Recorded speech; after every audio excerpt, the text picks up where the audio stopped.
Hello everyone and welcome to another Xenoblade Chronicles 3 video. Today I'll be discussing my thoughts on Xenoblade Chronicles 3 Future Redeemed. But I'm not alone because I have someone here to discuss it with me. It's Brandoge. Say Hello. hi, dude. Yeah. Hi.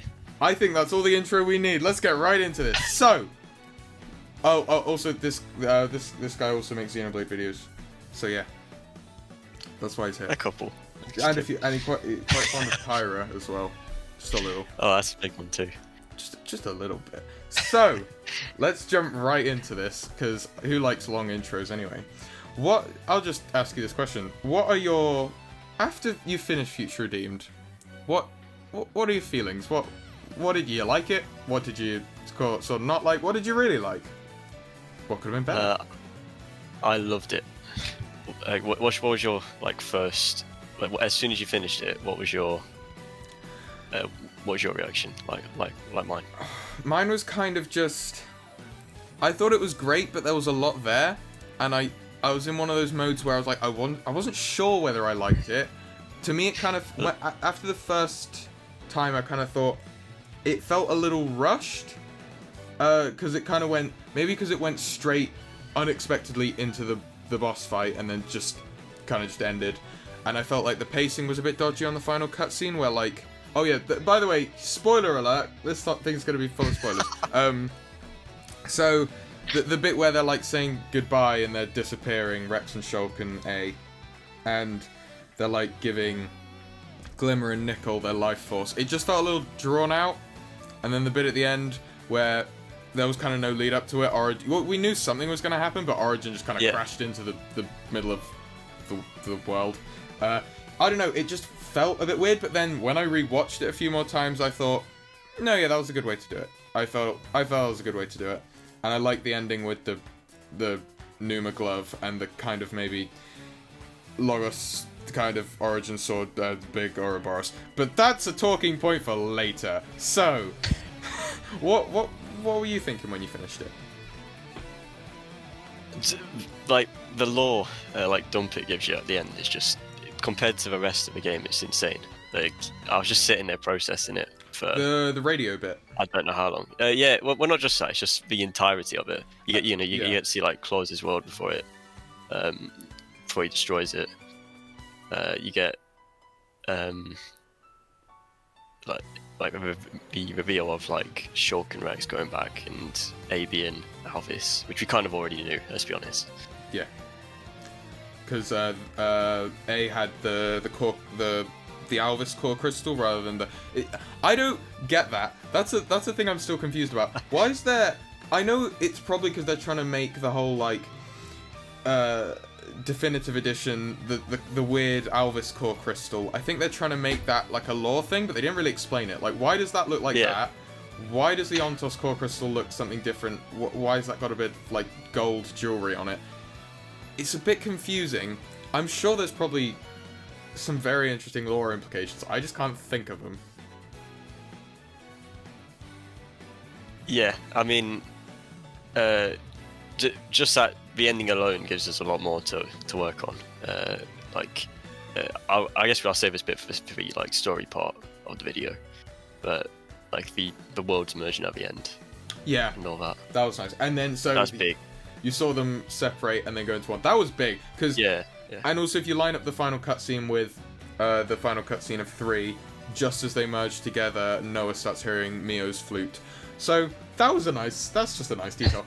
But we've got that as a talking point later. So I'd say we funnel into our first proper talking point of characters. Who is your favourite character? I think I know the answer, but who is your favourite character? I've got to say Glimmer. Oh, no way. I didn't see that one coming. Why? Beyond clearly being Pyra's kid, why? I think I really like the dynamic of her and Rex. Yes. I thought that was really cool. It reminded me of Rex and Mythra in 2. Yeah, a little bit. Yeah, she got like the personality of Mythra. But I think all the characters have done brilliantly. Like they all had a little arc. They all had some sort of development in a way. Yeah. I feel... I was going to say Nickel had less, but I feel he did. I feel all the characters got a little bit of a thing. Or they just had really big lore implications, like A. A was just... I think... A just had big lore dump. I don't know if A had a sort of very defined character arc. But... A was just cool. I just liked A a lot. 100%. It's just adds so much to the lore, it does. I think, go back to your point about Nickel, I think he got plenty, to be honest. There's a lot of heart-to-heart cutscenes, or whatever they're called in this one. I've forgotten what they're called. Affinity scene? Affinity scene. Yeah. Why were they not in base game? Why was there nothing like that in base game? Because I know there was a lot just, like, in general, like, main quest line and, like, the side stories and stuff. But I missed sort of heart-to-heart style, just funny conversations as you go. Like, those 100%. Were great in... Those were in 1 and 2. They were a bit more of a pain in the butt to do in 1, but in 2 they were quite easy, and they were just great. I don't know why they weren't really in the game at all. In base game 3. But I'm glad we got them back, in a way. And the way they kind of did a lot of lore dumps on that, it would be like, oh yeah... it wasn't lore dump, it was fan service, where Rex and Shulk being like, looking at the Black Mountains and going, oh yeah, that looks like Tantals mixed with Valak Mountain. And I was like, yes, I wanted that. I'm so happy that... And then there's just a prison island. Great, that's cool. That's kind of more on the world section. But it's just the way they did that with the Affinity stuff. They just, look at this, let's have Shulk and Rex hint at stuff. Yeah, literally any time they mentioned anything from the old games, I was bouncing up and down in my chair. Yeah, I kind of want to replay it to notice some of them again, because there's probably bits I've forgotten, but there were some bits where it was just like, oh. Yeah, 100%. Speaking of the characters, though, something that was quite funny, how many are related to Rex? Because Matthew is Rex's great... Did I say Niall? I think I said Niall. Is Rex's great-great-granddaughter. Matthew's great-great-grandson is the great-great-grandson. Glimmer's his daughter. Mio's his daughter. I'm a little worried about the city's gene pool, if I'm honest with you, but... N. What do you think of N? N. I think he had some nice moments. Yeah. I thought really nice moments to say that. I feel like if I replayed the base game again, I'd have a lot more appreciation for him than I already did. It's just the way he kind of worked with them at the end, and he was... Yeah. It's kind of like... You could... When there was the whole thing with Gondor, you could... I kind of wish they'd done something like... Maybe it wouldn't have been... Someone might argue it wouldn't have been right, but I kind of wish they'd made him, like, at least shed a tear or something at killing his own son. You can hear, in Harry McIntyre's voice performance, you hear him go a little shaky when he's talking to him. But that's all the sort of remorse you kind of hear. But I think I think they added more depth to N, and I really quite enjoyed it. So, I just like the N content. I like N. I think we've covered everything on characters. Do you want to move on to music? Yeah. Soundtrack. Soundtrack. Well, it's an odd one. I don't think it went... Xenoblade 3 is a bit weird for me. I don't think... A lot of the area themes are good, but they don't, like, stick in my head like 2's did, for example. Yeah. So that is my biggest... Yeah. It's my biggest, like... It's 2. 2's is just so good. Yeah, I could remember every track of 2. And, like, hum it. Yeah. They've grown on me. 3's just in general have grown on me, but 2's are still better, I think. But I enjoyed the area themes. I think there's like in the Prison Island theme, it mixes the Black Mountains and throws in some Prison Island-esque stuff. So I quite enjoy that track. Yeah. Going back to when you reach Colony 9 for the first time and head out music, it's just dude. That'd be out to my seat. I went in at night, and so it kind of caught me off guard, and I was like, something about this feels familiar. And then it took me like 3 seconds, and then I was just crying. The way I did it It was so good. The way I did it was really good, and it's the way one of my friends did it too. So we got into a battle as soon as we got there, so I didn't hear the music. So I started hearing the combat music. I was like, that's I think I was playing Shulk, so I was like, okay, Shulk has its combat music. That's really cool. Yeah. And I stopped the battle, and then the music started playing. It's so good. Oh, I'm getting goosebumps just thinking about it. That was so good. I didn't know how they were going to do it. And then also, the inside Colony 9, it wasn't really a remix. It was a new track, I think, but it had the hometown theme from Xenoblade 1 like interwoven into it in bits. So it was kind of like the way the town's all overgrown and stuff. It's like there's bits of the old theme poking through, but it's kind of a new thing in this new world. I set that sound quite professional, but I have no idea how to describe music. But that's what I thought of when I heard that track, those tracks. Yeah. 100%. Yeah. The battle theme though.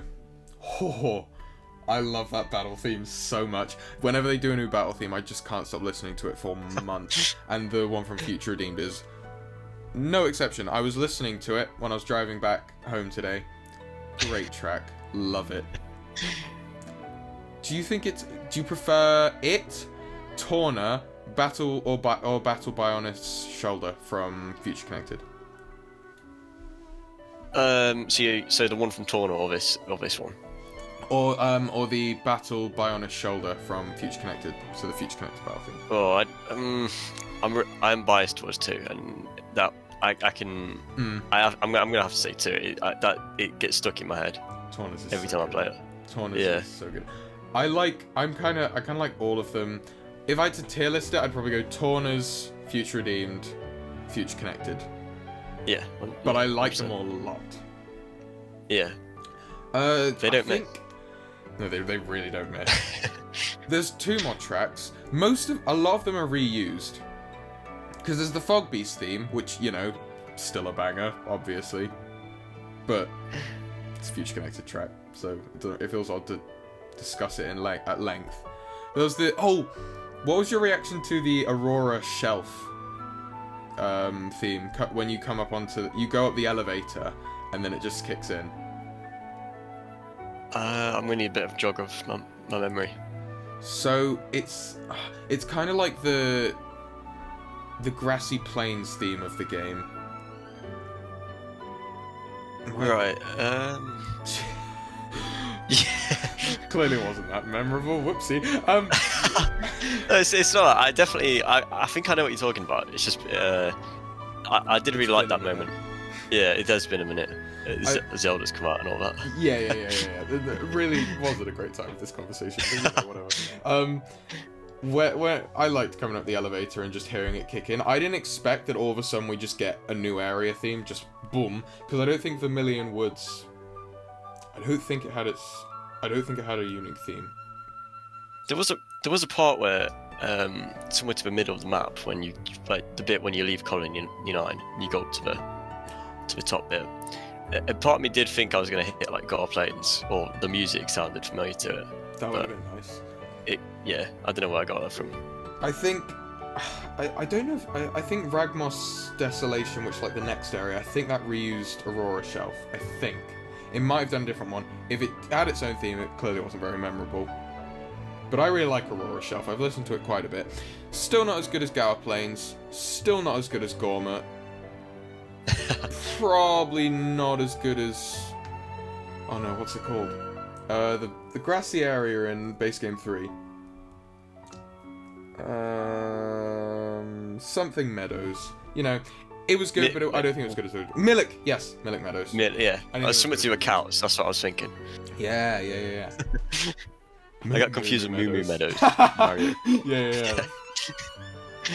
I think there was one more song worth discussing, and it was Alpha, The Divine Beginning, and The Divine End. The boss parts. Yeah, the boss. They were so good. Come on. I listened to them again today. Goosebumps. When that started kicking in, mad goosebumps. That was so good. Because it's not like a remake of Zanza's theme, it's a new theme inspired by Zanza's theme, and it's just got bits of it. And the guitar, it just sounds so good. Just playing that boss battle as a whole it had me on my feet. Like, it is such a good boss fight. It had my heart beating 10 to dozen because the idea of what's going to happen after that boss battle. Yeah. Anyway, I was about to say the cutscene after that, but I think that's save that. That's later. We'll save that for a minute. So I thought that's music. What about the world? What did you think of the world design and getting to explore these bits that weren't in base game 3? I really liked it. It was short but very sweet because we get bits of throwback, bits of new places, and I never really got bored of exploring anything like you might do if it was like more dragged out. It felt like a good length of map of like how much it uses it. I guess we could have done with a bit more. I wouldn't mind like one more throwback area other in Colony 9, but yeah, I would have liked more stuff from Tantal, kind of, rather than just the ruins, because I feel there's bits in Tantal that are really cool. Like there was like those big jagged rocks that would hang down in the middle of Gembu, and they like bioluminesce. And even with Valak Mountain, there wasn't enough crystals, I don't think, and it didn't go dark enough at night that they really stood out. 100%. So I thought, while it was cool, and like I feel they could have gone harder on the bioluminescence, and just it could have been cooler as an area, the Black Mountains. And they definitely could have thrown in. I was going to say this, I think this is okay to discuss now, but I kind of wish. I didn't think Prison Island was a great final area, especially since it was a great final area in base game 1, obviously, because they actually like had different bits in it and different puzzles and stuff, but it was kind of just, you walk up the staircase, you kind of just walk a bit, kind of just done. Yeah. It didn't feel like you were exploring or anything, it's like following the one path. You weren't like exploring this ancient citadel catacomb. And also, they could have redeemed Origin as a level, because in base game 3 it wasn't great, and they just teleport you straight into the boss fight. Okay, great. No exploring Origin. I guess it makes sense because in base game 3 they just fly into it, and then you gotta find your way to Z, and like Alpha wanted to get it done quick, but it adds the whole. It felt like it was a bit rushed, sort of thing. Like they were gonna do it. Yeah, I get that, but I can't think of any other DLCs that are like this big in scope anymore. Oh no, no, of course not. So I'm really thankful for like the quality of it. It's just insane. The world was there's so much packed into it. It's such high quality, and I think we were just lucky that they just did a Torna, really. They were like, oh, this one Titan that we keep talking about and it looks really cool, but we never really let you don't get to explore it. It's like, oh yeah, there's this big hole in the middle of Ionios. I wonder what was there before, and you just get to explore it. So that's like, oh, and that reminds me, stuff like, because there's less annihilation events by this point, you can just straight up see more Ardain just in the background, and that was so nice, because I wish. It makes me sad though, because while it makes sense in the context of base game 3 that there's been these annihilation events, imagine how amazing it would have looked if there was like, you looked at the map and it was just a giant mountain made of Tantal, Valak Mountain, and Prison Island just in the middle of the map, and then you could see the whole of Mor Ardain rather than just its hand. Yeah. And everyone thinks it's the Bionis hand, and it drives me up the wall. There was a lot of screenshots that pointed out, like when it before it released, they put a bunch of screenshots out, and everyone was like, "You get to explore Mor Ardain, maybe." Would have been nice. It would have been nice. Most people kept saying, "Oh yeah, guys, look, it's taking place in Xenoblade 1's world, because look, there's the Bionis hand, there's Colony 9, and there's Ragwell Bridge," and I was like, "Well, yeah, but." You see, if you did this thing called actually played the games and paid attention, you'd realise that's not what the Mechonis hand looked like. That's what the Mor Ardain hand looked like, and I'm glad I was right about it. Just go back to like I thought Tantal was definitely going to be in there. Like at least the music. Oh, come on, my yeah. God. I don't think maybe I need to listen to it again, but I don't think it's even in the theme like at all. Yeah, I was listening out so hard when I got there. I don't know if maybe there's bits of it, but they're not noticeable. No, It's not noticeable I enough to go. specifically remember, because I was like emotionally preparing myself. Imagine if they'd gone like fully for a And they did like a Mountain remix. Tantal mix remix, like more like Milik Meadows, and then they put, because then when you get to Prison Island, they throw in bits of Prison Island on top of the Black Mountains theme. So then imagine if by the end we had Prison Island mixed with Valak Mountain mixed with Tantal. It would have been incredible. Missed opportunity, man. There's always potential for a new game. Yeah, like they've merged again, so we can hope. Fingers It's crossed. clearly our biggest point because we keep going back to it, but we'll save that for later. Yeah, we'll get there when we get there. So that brings on to the next talking point: story and what we thought of it as a finale. Oh, to like the Klaus saga. I mean, I think it was a lot more than I was expecting. I don't want to say I'm disappointed for not seeing some old characters, but I was like, that's what I was preparing myself for. They could have gone like, for it a bit more in that department. yeah. Really, yeah. But what they did at the end kind of gives me hope for just saving that for something bigger, which would be a lot better. If they, in future games. But I was sat there like, you could have just, like, because you had Rex teasing it. He was like, if only those two were here. And he's talking about Malos teasing and me so Numa. hard. He's talking about Malos and Numa. And then they go, oh yeah, look, purple sword. Oh yeah, green gloves. I wonder. And it's a hit wink, wink, nudge, nudge. It's like, just bring them back. Just make us happy. It's like they probably didn't do it because they'd have to make a Malos model and a Numa model for the 3 engine for like one cutscene, but it would have been so cool. Like, but I was kind of what I was expecting to see was like when Matthew dealt the final blow. I was expecting to see like ghosts of him or something like behind him. Dude, imagine if like when you see Alpha disappearing. Imagine if you saw, like, Numa and Logos with him as well, and they all just, like, crumble. Oh, that would have been an ending. I think that would have been an even more incredible thing. What if they were all evil? What if they'd done it as a thing where, like, no. they're all just kind of doing a bit of... I think the lore implications of it being like, oh yeah, Numa powers Ouroboros, and some form of Logos is powering the Swords of the End. I thought that was cool, but what if they'd all been evil? And it's like the whole Trinity process is just doing a bit of trolling. That would... keep me up at night. I'd be thinking about that for too long. Or if they gave us good Malos, and they gave us bad Alvis and bad Numa. No, we can't do that. We can't do that to ourselves. No.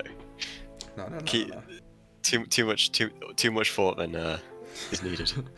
Yeah, maybe just a little bit. But in terms of going back.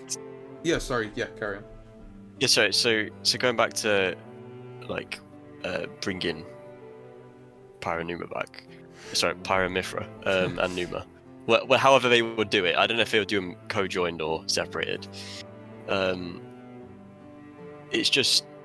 The teasing for that was like it had my heart beating like 10 to dozen, and for them not to show it, I feel like they saved me like a.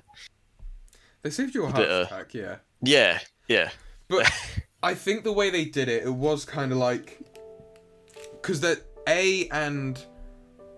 Rex is saying if only those two were here, and he's talking about the other two Aegises, and then they point at N's Sword of the End and. Obviously, it's purple, and Matthew's fist starts glowing green, and then A goes, that light, and Rex goes, no way. It's like, that's clearly what the foreshadowing was meant for. It's like, oh look, you're saying, what if the other two Aegises were here? Oh wait, they kind of are. But it did seem like they were hinting, oh look, they're going to bring the other two back out of nowhere for some reason, rather than it just being, Malos is kind of this sword, and Pyra is kind of these gloves. Kind of. Watch them whack. Though, that was a really cool action sequence when End strikes the sword down and then Matthew just punches it. And then it makes them all interlink into one big thing, which is how I thought base game 3 would end. So I'm glad that got in there somewhere, just them all fusing into one big thing and just whacking him. Just for story implications of Rex and Shulk being back, it's just the fact we got to see them again, like as aged characters, was just so that was cool. great. And the height difference was still funny to me. Yeah.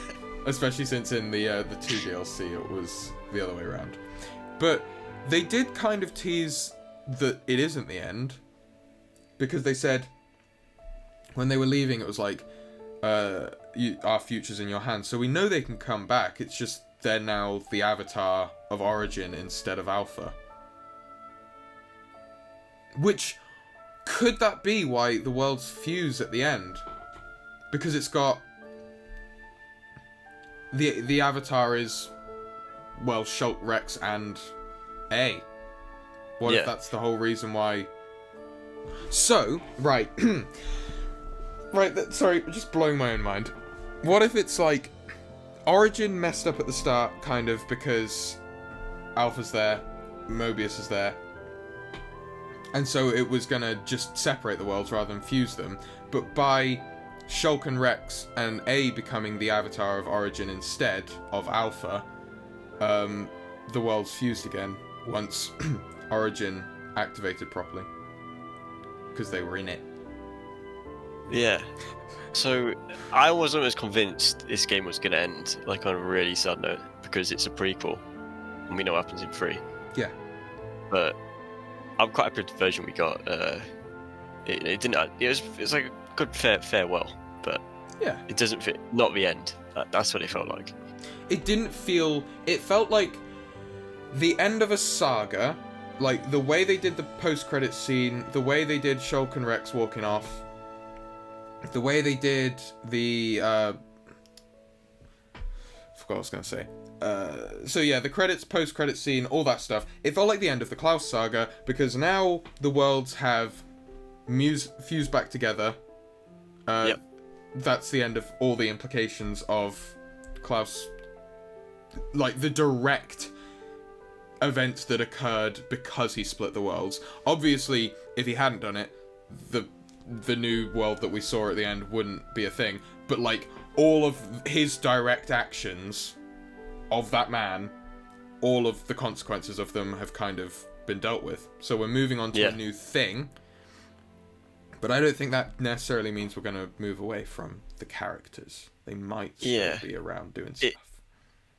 It's just we'll look back at this like these points and just laugh in a few years maybe when they make a follow up.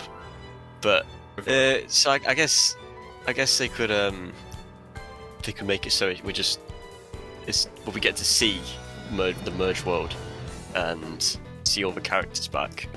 Maybe there's like, if they wanted to drag it out, they could do it so all the characters are like lost around the world and you have to team them up.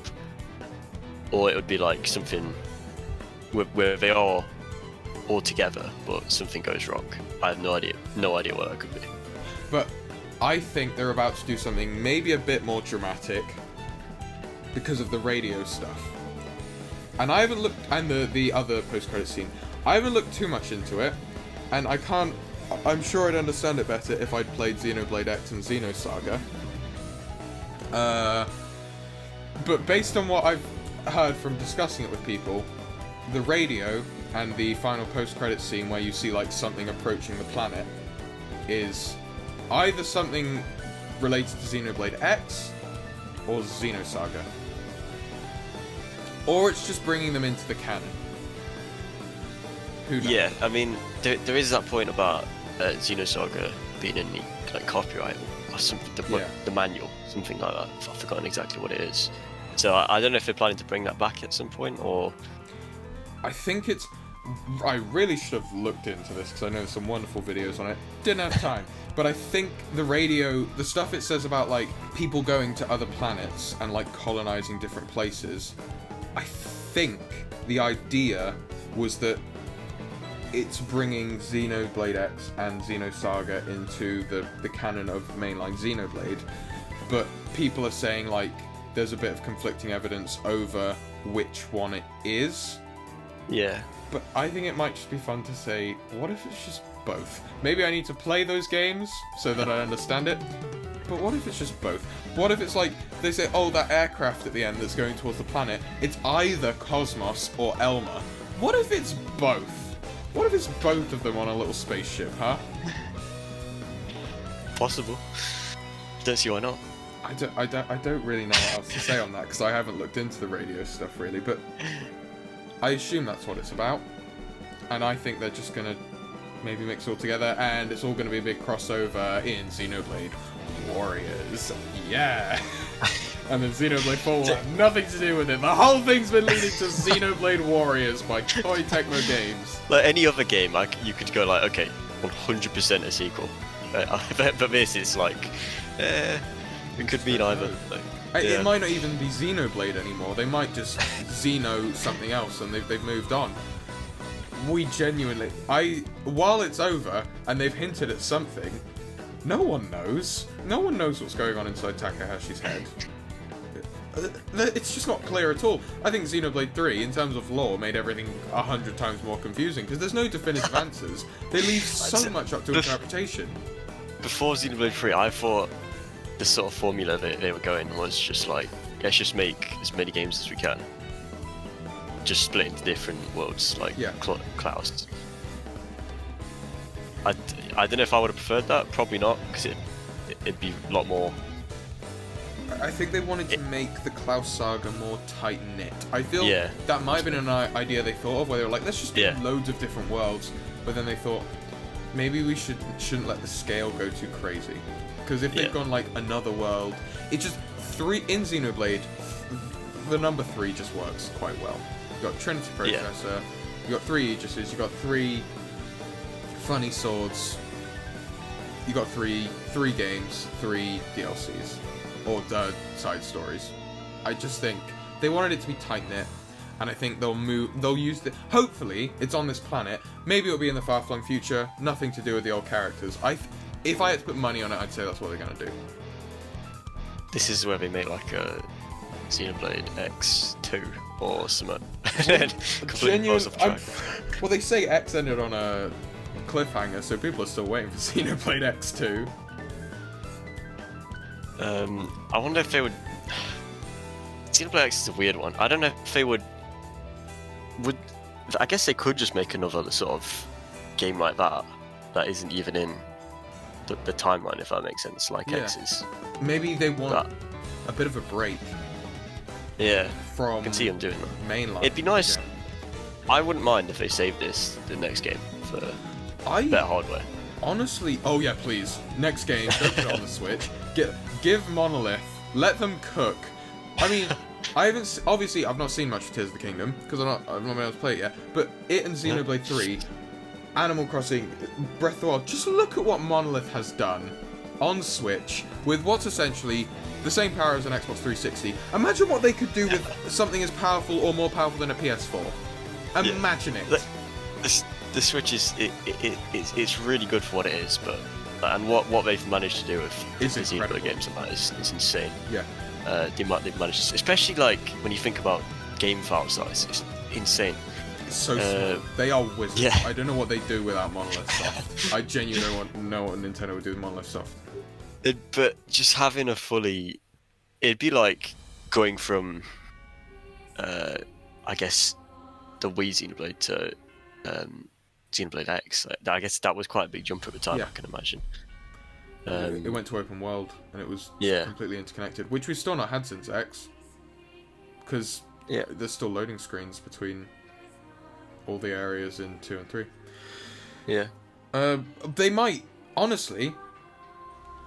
Obviously, we both love Xenoblade to death, but what if Monolith got to make something new? Like, they would... I don't know...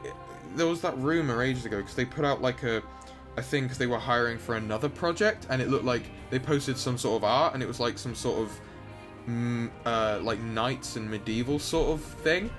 I don't know if that image is still going around, but I'd love to see them do something else that's not Xenoblade, but it's like kind of a similar sort of combat. You know how like FromSoft, all their games are like Souls combat, obviously, but it's different worlds, it's different themes.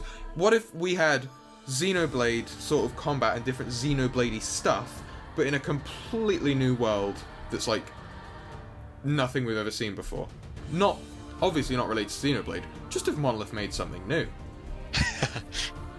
Yeah, it's just I guess the main point. I wouldn't mind them taking a bit of a break, especially after the ending of this. Like I could wait a bit, especially if it's going to be bigger and better. Mm-hmm. But having something new would be really cool. It's a good as like a little to fill in the gap. Yeah, it's a good place for them to have like left it. Like it's not like we're sat there going on the edge of our seats, oh no, what's going to happen next? It's like we're in sort of a comfortable position where we're like, okay, that's how it ended. We can kind of see where it's going, maybe. We've got ideas, but we're not like, we're satisfied. We've had 2 incredible games over the last year. We're just kind of, we're happy. We can wait. We can wait and see what happens in whenever they're ready. And we'll play whatever they do until then. Yeah. Like, to think they helped out on Breath of the Wild and Tears of the Kingdom in between.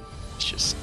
Whilst making 3. And the fact that it was ready, like, it was so ready that they brought the release date forwards. And I'm pretty sure, I might be talking out my butt, but I swear they said the Wave 4, Future Redeemed, would be, like, winter of this year.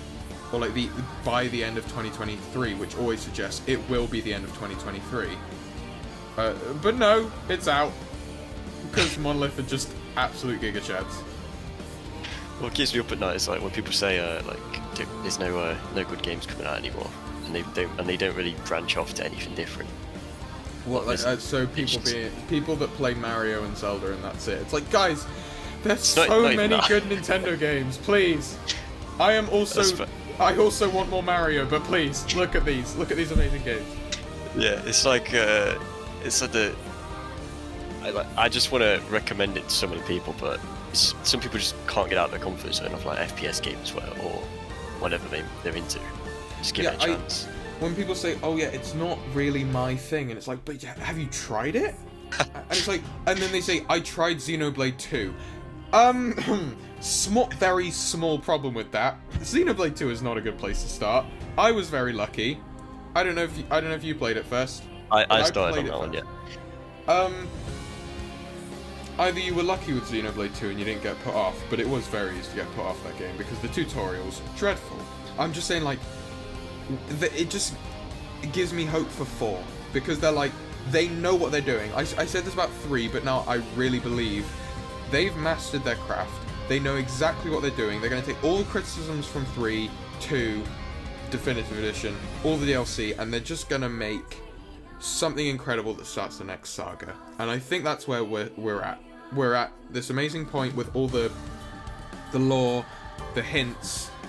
We're going to be able to discuss for years what's next for Xenoblade. But we can just be confident in the fact that whatever they do, it's going to be incredible because they've mastered their craft and they know what they're doing. Yeah. They have to make some sort of follow-up after this. Now you've said that. Oh yeah, there's no way they left it on a cliffhanger for the fun of it. I hope. It's a cliffhanger. That's just what I mean. It's a cliffhanger, but it's like, is it, or is it like, the rocket, 100% cliffhanger. I keep forgetting about the rocket. It could. What they could have done is if they wanted to make it like less of a cliffhanger, they wouldn't have done the radio stuff, and I don't think they would have done that like crashing spaceship. And if they wanted to end it on like this is the end of Xenoblade, this is what's happening, they would have zoomed in on that rocket ship and showed that it was like the conduit or something crashing back onto Earth, and it being like the repeat of a cycle, like they're stuck in a cycle. If they did that, I would have said, yeah, they're probably moving on to Xeno something else and it will have nothing to do with this. But because they didn't, It's just opportunities. There's so much they could do from this point now. I guess we should move on to the mysteries bit. Mysteries. Yeah, so this is like, bits in the lore where it's like, okay, they showed this, but what does it mean? Like, we've kind of discussed bits of it with the radio, but I think we want to talk about Aegis-y stuff here that's a bit more 100%. okay. And, Sword of Origin stuff. Yeah. So, should we start with Riku? Oh, Riku. What... Do we even... So after this, do we even know why he... I guess... do we even know why he kept quiet? I guess... I think because he didn't... He kind of knew what was gonna... I guess... He had orders from Melia. And also, we do now know why they survived so long, and it's the same with Rex, Linka, Panacea, and Shulk, and Melia and Nia. It's like... Because I think... If you complete the affinity for Linka, she explains it, but basically, the reason they're alive for so long, because that was like my whole confusion, why are these guys alive for so long? Because they would have had to live through so many generations before the time of the Founders, after the merge of Ionios. It's because they survived the merge. They're, as my friend put it, they're anomalies in Ionios, so they're immortal, because they survived the merge. Yeah. So they're frozen in time like the rest of the world, I guess. So that's how Riku's alive, because he's one of Ricky's children. He's the brother of Hiro Ponkino. What? What did Takahashi mean by this? just the idea of like when Riku in the base game just randomly whips out the sword. Yeah. I have to jog my memory. The Lucky Seven. Yeah, it's when they're young, isn't it? And he says in the DLC, I'm gonna go infiltrate Keves, and it's like, why are you doing that? And he's like, he just shrugs. I don't know. You'll see, I guess. But it's because Melia made the sword. This is where they just completely spins off track and they release like a solo Riku game. The Riku. That would be quite interesting though, because it's kind of like, well, Melia made the swords of the end. Why does N have one? Maybe it's because they were like, oh yeah, you're gonna have to give it to a Noah. And then Melia gave it to the wrong Noah, who did a bit of trolling with it. And then, so she was like, hey Riku, if you find the right Noah, give this to him, will you? And so he does, because he's a Giga Chad. Yeah, 100%. But also, what's going on with the Swords of the End? Because they're... Oh, this is so confusing, man. This is the rabbit hole, isn't it? So, in the final cutscene, they point out the fact that it's giving off a purple light, you know, like Mobius, but also it's very much like that light. 1, 2. They point at both the sword and Noah's gloves, and it's like, okay, that's purple, that's green. That can't be a coincidence, surely. And so it's kind of... I saw a theory. I think it was by JB. Fear Freak. He said like Melia probably was messing around with... I'm sorry if this isn't this guy's theory. I think it was. Melia messing around with the Ontos core crystal somehow managed to recreate some version of Logos, Malos, and then use that to make the swords. So then you recomplete the Trinity processor and then Numa's Ouroboros. I think. I like that theory. I don't know. We know that Ouroboros is powered by Numa. Swords of the End is a bit more wishy-washy, but it is very purple. And it does a lot of purple surrounding it in base game as well. Do you want to just go over again what the just for anyone watching, like what the Swords of the End is? So I guess we know it's made from Origin Metal. It's made by Melia. Resonance between her heart and the Origin Metal, just like how Ouroboros is like Nia said, it's her core crystal and the Origin Metal. But we also know it has something to do with Numa, and the way they point out the light in the thing where it's like, okay, here's the Fists of the End, they're powered by Numa, that's the Ouroboros stuff, and they point out that the sword is very much purple. And they say Rex is very much like, oh, if only those two were here, as in the other two Aegises. It's like, does that mean Sword of the End is Logos? And the other ones, the Numa, I wish they'd been more obvious about it, if Logos is the sword. It's the sword is very much, I feel there's enough evidence, but I also feel there's not enough evidence, and it is mildly annoying. Yeah, it's just... we don't have answers. There's not much to go off. Yeah. I like that headcanon though. I'm pretty happy with that. Yeah, no, I think I like that one. And with that, I think we've kind of covered everything we wanted to talk about. Are you done? Yeah, I think we've covered what we can in an hour. Oh, probably over an hour. I'll try and cut this down as much as possible. So, I guess all that's left to say is thank you very much for watching. If you enjoyed, please consider liking the video and leaving a comment with your own thoughts on Future Redeemed.